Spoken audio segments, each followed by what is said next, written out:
Hi hello welcome to Indian knowledge university. ఈరోజు విద్యా ఉద్యోగ సమాచారం చూసుకుంటే మనకు చాలా విషయాలు రావడం జరిగింది. అదేవిధంగా ఈ వీడియో చూస్తున్న వారు లైక్ చేయడం మాత్రం మర్చిపోవద్దు. మీరు చేసే లైక్ వల్ల ఎడ్యుకేషన్ మరియు ఎంప్లాయ్మెంట్కి సంబంధించిన ప్రతి ఇన్ఫర్మేషను అందరికీ చేరే ప్రయత్నం జరుగుతుంది. సో ప్రధానంగా మనం వివరాలు చూసుకుంటే 10th గ్రేడింగ్కు స్వస్తి, ఇంటర్నల్ మార్కులు సైతం ఎత్తివేత అంటూ వార్త చూసుకోవచ్చు. ఇకపై 100 మార్కుల పేపర్తో పరీక్ష, ఎగ్జామ్లో 24 పేజీల ఆన్సర్ షీట్ బుక్లెట్ 2024-25 విద్యా సంవత్సరం నుంచి అమల్లోకి వస్తుందంటూ మనకు పేర్కొనడం జరిగింది. దీనికి సంబంధించి కొన్ని విషయాలు చూసుకుంటే 10వ తరగతి పరీక్షా విధానంపై రాష్ట్ర విద్యాశాఖ కీలక నిర్ణయం తీసుకుంది. గ్రేడింగ్తో పాటు ఇంటర్నల్ మార్కుల విధానాన్ని కూడా స్వస్తి పలికింది. ఇక్కడ నుంచి 100 మార్కుల పేపర్తో ఎగ్జామ్స్ నిర్వహిస్తున్నట్టు విద్యాశాఖ అయితే పేర్కొనడం జరిగింది. 2024-25 విద్యా సంవత్సరం నుంచి ఈ విధానం అయితే అమల్లోకి వస్తుంది. అదేవిధంగా ఆన్సర్ షీట్లోను కూడా విద్యాశాఖ అయితే మార్పులు చేయడం జరిగింది. గతంలో ఒక్కో విద్యార్థికి 4 పేజీల బుక్లెట్ ఇచ్చేవారు. ఇప్పుడు 24 పేజీల ఆన్సర్ షీట్ బుక్లెట్ ఇస్తున్నట్టు మనకు పేర్కొనడం జరిగింది.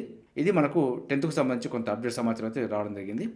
అదేవిధంగా డిపార్ట్మెంటల్ పరీక్షలు వాయిదా అంటూ మనకు వార్త చూసుకోవచ్చు. రాష్ట్ర ప్రభుత్వ ఉద్యోగులకు పదోన్నతుల కోసం నిర్వహించే డిపార్ట్మెంటల్ పరీక్షలు వాయిదా వేస్తున్నట్టు గురువారం అయితే టీజీపీఎస్సీ పేర్కొనడం జరిగింది. పేపర్ కోడ్ 19 మరియు 28కి సంబంధించి డిసెంబర్ 2న నిర్వహించాల్సిన పరీక్షలను డిసెంబర్ 7కు వాయిదా వేయడం జరిగింది. అంతకుముందు ఈ నెల 26న జరగాల్సిన పేపర్ కోడ్ 141 పరీక్షను కూడా డిసెంబర్ 8కు మార్చడం జరిగింది. 30 నుంచి అభ్యర్థులు హాల్ టికెట్ డౌన్లోడ్ చేసుకోవచ్చు అంటూ టీజీపీఎస్సీ అయితే పేర్కొనడం జరిగింది. ఇదైతే డిపార్ట్మెంట్కి సంబంధించి పరీక్షలు. అదేవిధంగా పాలిటెక్నిక్ లెక్చరర్ల జాబితా వెల్లడంటూ మరొక వార్త చూసుకోవచ్చు.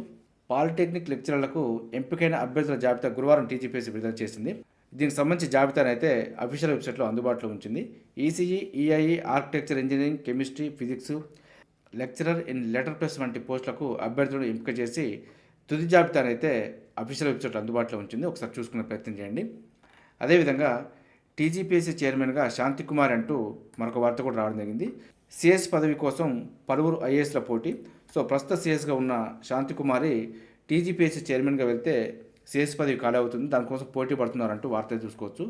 సో మరి సిఎస్ శాంతికుమారి టీజీపీఎస్సీ చైర్మన్గా నియమితులు అవుతారా లేదా అనేది పూర్తి క్లారిటీ అయితే మరొక వారం రోజుల్లో రాబోతుంది. మనకు ప్రస్తుతం ఉన్న టీజీపీఎస్సీ చైర్మన్ మహేందర్ రెడ్డి యొక్క పదవీకాలం డిసెంబర్ 3తో అయితే ముగుస్తుంది. ఆ తదుపరి ఎవరు చైర్మన్గా ఉంటారనే విషయాన్ని అయితే మీకు క్లారిటీగా చెప్పే ప్రయత్నం చేస్తాను. ఇవన్నీ అయితే కొంత ఊహాగానాలు, దీనికి తోడు కొంత ప్రభుత్వంలో కదలికలు ఉండడంతో కొంత సమాచారం అయితే రావడం జరుగుతుంది. అదేవిధంగా సిఎస్ పదవి కోసం పలువురు ఐఏఎస్ల పోటీ అంటూ వార్త చూసుకోవచ్చు. ప్రస్తుత సిఎస్ పదవి వేకెన్సీ అయితేనే దీనికి పోటీ ఉంటుంది. సో మరి ప్రస్తుత సిఎస్ అనేది 2025 ఏప్రిల్ వరకు ఈమె పదవీ కాలం అయితే ఉంది. మరి ముందుగానే స్వచ్ఛంద పదవీ విరమణ తీసుకుంటారా లేదంటే అప్పటి వరకు కొనసాగుతారన్న విషయాన్ని అయితే మనం ముందు చూసే ప్రయత్నం చేద్దాం. అదేవిధంగా మరో వార్త చూసుకుంటే డిగ్రీ కోర్సు కాలాన్ని మార్చుకోవచ్చు అంటూ మరొక పాయింట్ అయితే ఇవ్వడం జరిగింది. పెంచుకునే లేదా తగ్గించుకునే అవకాశం అయితే విద్యార్థులకే ఉంటుందంటూ పేర్కొనడం జరిగింది. ఈ కొత్త విధానం తీరున్న యూజీసీ అంటూ పేర్కొనవచ్చు. సో ప్రస్తుతం ఉన్న 3 ఏళ్ళు 4 ఏళ్ల డిగ్రీ కోర్సులని వారి యొక్క సామర్థ్యం మీదకు 2 ఏళ్ళకు కానీ 1 ఇయర్కి కానీ మార్చుకోవచ్చు. అదేవిధంగా సామర్థ్యాన్ని బట్టి 4 ఏళ్లకు 5 ఏళ్ళకు కూడా పెంచుకోవచ్చు అంటూ వార్త అయితే ఇవ్వడం జరిగింది. ఇది విద్యార్థి యొక్క సామర్థ్యం, విద్యార్థి యొక్క నిర్ణయం పేరుకే ఉంటుందంటూ కూడా మనకు అవకాశం అయితే ఇవ్వడం జరిగింది. ఇది అన్ని డిగ్రీలకు సమానంగానే పేర్కొనడం జరుగుతున్నట్టు కూడా మనకు యూజీసీ పేర్కొనడం జరిగింది. దీనికి సంబంధించి డిగ్రీ ఫస్ట్ ఇయర్లోనే మనం నిర్ణయం తీసుకొని అప్లికేషన్ ఫామ్ అయితే ఫిల్ చేయాల్సి ఉంటుంది. దీనికి సంబంధించి ఏదైనా అప్డేట్ రాగానే మీకు అందించే ప్రయత్నం చేస్తాను. అదేవిధంగా ఏం చదువు చెప్తుర్రు, టీచర్పై Yadadri collector Hanumantharao serious, 10th స్టూడెంట్స్కు ఇంగ్లీష్ కూడా సరిగ్గా వస్తలేదంటూ వార్త చూసుకోవచ్చు. వీరికి వెంటనే స్పెషల్ క్లాసులు తీసుకోండి అంటూ ఆదేశాలు జారీ చేయడం జరిగింది. సో ప్రభుత్వ స్కూల్ అనే కాదు, ప్రైవేట్ స్కూళ్ళలో వేలకు వేలు పెట్టి చదివిస్తున్నా కూడా 10th క్లాస్ విద్యార్థులకు ఇంగ్లీషు, మ్యాథ్స్ ఇలాంటివి ఏవి కూడా సరిగ్గా రావడం లేదు. సో మినిమం బుక్స్ చదవడం కూడా రావడం లేదు ప్రైవేట్ స్కూల్ విద్యార్థులకైతే. మరి ఇది ప్రభుత్వ స్కూల్ యొక్క లోపం అనే కాదు, ప్రైవేట్ స్కూల్లో కూడా ఇంతకంటే దారుణమైన స్కూల్స్ ఉన్నాయి. సో పేరెంట్స్ ఒకసారి ఆలోచించే విధానం చేయాలి. అదేవిధంగా యూజీసీ బీసీఐ మార్గదర్శకాల ప్రకారం లా అడ్మిషన్ అంటూ మరొక వార్త చూసుకోవచ్చు. న్యాయ విద్యా కోర్సులో అడ్మిషన్లను యూనివర్సిటీ గ్రాంట్స్ కమిషన్ మరియు బార్ కౌన్సిల్ ఆఫ్ ఇండియా మార్గదర్శకాలకు అనుగుణంగా అడ్మిషన్లు చేయాలంటూ రాష్ట్ర ప్రభుత్వాన్ని హైకోర్టు ఆదేశించింది. క్యాలెండర్ ప్రకారం అడ్మిషన్లు చేసేందుకు ఇరుపక్షాలు అంగీకరించడంతో పిటిషన్పై విచారణ ముగిస్తున్నట్టు హైకోర్టు అయితే పేర్కొనడం జరిగింది. సో ఎల్ఎల్బి మరియు ఎల్ఎల్ఎం కోర్సుల్లో కౌన్సిలింగ్ను జూలైలోపు పూర్తి చేయకపోవడంపై న్యాయవాదులు అయితే కోర్టులో పిలివేయడం జరిగింది. దీనిపైన విచారణ చేసిన న్యాయస్థానం ప్రభుత్వం యొక్క సమాధానంతో సంతృప్తి చెంది కొట్టివేయడం జరిగింది. సో మొత్తానికి మనకు జూలైలోపు అడ్మిషన్ల ప్రక్రియ అయితే పూర్తి చేస్తామంటూ హామీ ఇవ్వడం జరిగింది. అదేవిధంగా మరో పాయింట్ తీసుకుంటే వచ్చే నెల 5 వరకు 10th ఎగ్జామ్ ఫీజు గడువు పెంపు అంటూ మరొక వార్త చూసుకోవచ్చు. సో 10థ్కు సంబంధించి ఎగ్జామ్ ఫస్ట్ ఫీజుని అయితే డిసెంబర్ 5 వరకు పొడిగించడం జరిగింది. ఫైన్ తోటి అయితే మనకు డిసెంబర్ 30 వరకు కూడా చెల్లించుకునే అవకాశం ఉందంటూ పేర్కొనడం జరిగింది. ఇది 10th క్లాస్ సంబంధించి 10th క్లాస్ యొక్క రెగ్యులర్ పరీక్ష ఫీజు అయితే రూ. 125 మాత్రమే ఉంటుంది. అదేవిధంగా మనం పాయింట్ చూసుకుంటే గ్రామీణాభివృద్ధి శాఖలో 21 పోస్టుల పునరుద్ధరణ అంటూ వార్త చూసుకోవచ్చు.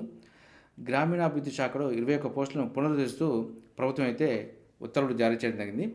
సెర్ప్లో ప్రభుత్వ పథకాలను సమర్థంగా నిర్వహించేందుకు 5 డైరెక్టర్ పోస్టులు, 3 ప్రాజెక్టు డైరెక్టర్లు, 13 అడిషనల్ ప్రాజెక్టు డైరెక్టర్ పోస్టులను అయితే పునరుద్ధరిస్తున్నట్టు పేర్కొనడం జరిగింది.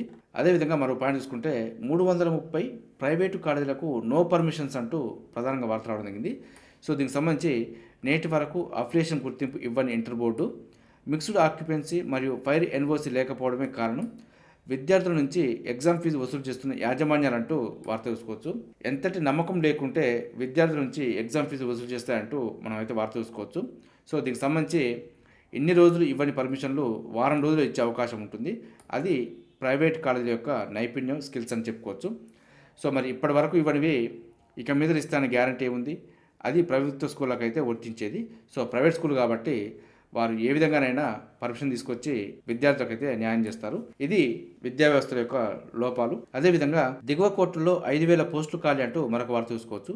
దేశవ్యాప్తంగా ఉన్న సబార్డినేట్ మరియు జిల్లా కోర్టులో కలిపి మొత్తం 5,245 పోస్టులు ఖాళీగా ఉన్నాయంటూ కేంద్రం అయితే పేర్కొనడం జరిగింది.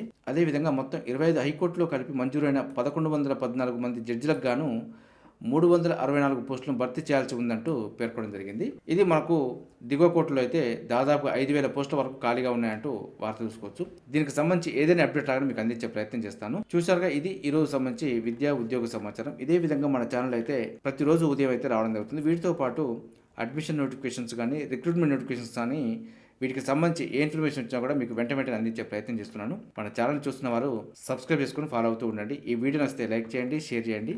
సబ్స్క్రైబ్ చేసుకోవడం మాత్రం మర్చిపోవద్దు. Have a nice day.